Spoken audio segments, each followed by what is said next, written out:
Hi everyone, it's Anahita Rao again. So I'm going to now speak about Taurus. And Taurus, of course, is the second Rashi in the zodiac. And it's also known as Rishibha in Sanskrit. Now, Taurus people are generally very persevering.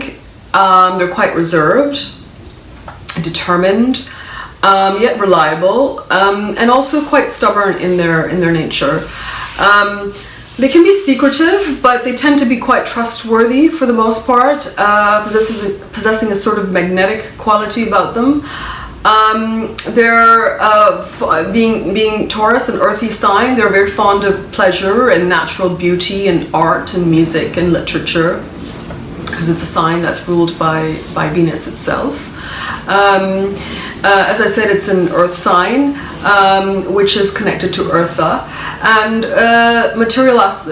which is essentially the material aspects of life, which includes our money and our resources. So they tend to sacrifice some of their inner values for outer forms of wealth. Remember, the second house also represents family, although typically not seen as a material possession. If you look at it from a very spiritual point of view, a family is actually part of your wealth, and therefore is very much an earthly quality to it, and very much sort of fits into that sort of, what you relate to as that which you own, that which is a part of you. And so Earth also represents sensual pleasures, and these can be anything from food to nice jewelry, to good, beautiful clothes, nice artwork and things like that. So all of those things are personified by Taurus. Now, Taurus people tend to be quite hardworking normally. They're very down to earth, but can also be very narrow-minded and greedy. And they're quite cautious and possessive about their things and about their friends and about their family and so on. Now, due to their materialistic mind, they're quite practical and they gradually rise. They don't like to take chances, and they prefer to sort of save rather than take any risks with money. They're not, likewise, they're not impulsive in love either, and they take a long time in selecting partners. They're normally quite faithful in love, so once they do have someone, they tend to stick to that person. They're best suited to Virgo, Capricorn, Cancer, Scorpio, and Pisces for relationships.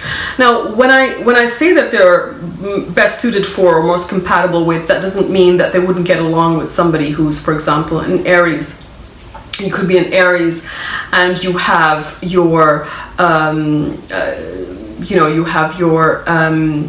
Venus or Mercury sitting in Taurus, and so therefore you tend to attract a lot of people that have that Taurus energy, because that's how you relate in a relationship, that's how you communicate, and that's how you show love. So there's all kinds of permeations to look at, all kinds of variables to look at when it comes to compatibility. What I'm really describing is just from that one standpoint, which is Taurus, and therefore they tend to be more compatible with others who have that predominant, earth quality, earth energy in their chart, and even to some degree the water element. They would be compatible with, because earth and water mix quite well, and hence I mentioned Scorpio, Pisces, and Cancer. Now they respond quite well to kind treatment, and they're very flattered by luxury. They do tend to fulfill their social and financial obligations. And now they are unlike Aries, which is a movable Rashi. Taurus is a fixed Rashi, meaning they prefer perfecting that which they have already started rather than starting new things. They don't like change very much. Their ruling planet, as I mentioned, is Venus, the planet of beauty and sensuality. and so that functions in quite a sort of an internal and feminine way.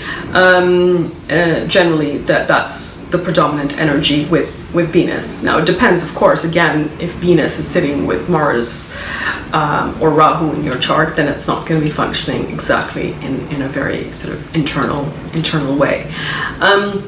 Now, Taurus is a Rajasic sign, which basically shows that their motivation to take action towards things is, at the base of it, is personal pleasure and enjoyment. The ruling planet Venus, so it rules the first house, obviously, because it's Taurus. But it also rules the sixth house because, as you recall, Libra is also ruled by Venus, and from Taurus, Libra falls into the sixth house. So because it's also ruled by the sixth house of duty and of sacrifice, of hard work, so they do like to sort of collect beautiful things and share them with others, etc. But they're very much aware of what goes into accumulating wealth and accessing it. So they're quite aware of the hard work and the duty and that comes with all that. Now, I would say for Taurus, the highest spiritual lesson would be to just to be content with what they have, rather than on focusing on sort of an unending acquisition of things. And even in some cases of people, because they tend to sort of be quite possessive, as I mentioned. So I hope you found that helpful. I've posted a few articles on my website recently. I also monthly do a forecast, so please have a look there. The website is anahitarao.com. Thank you.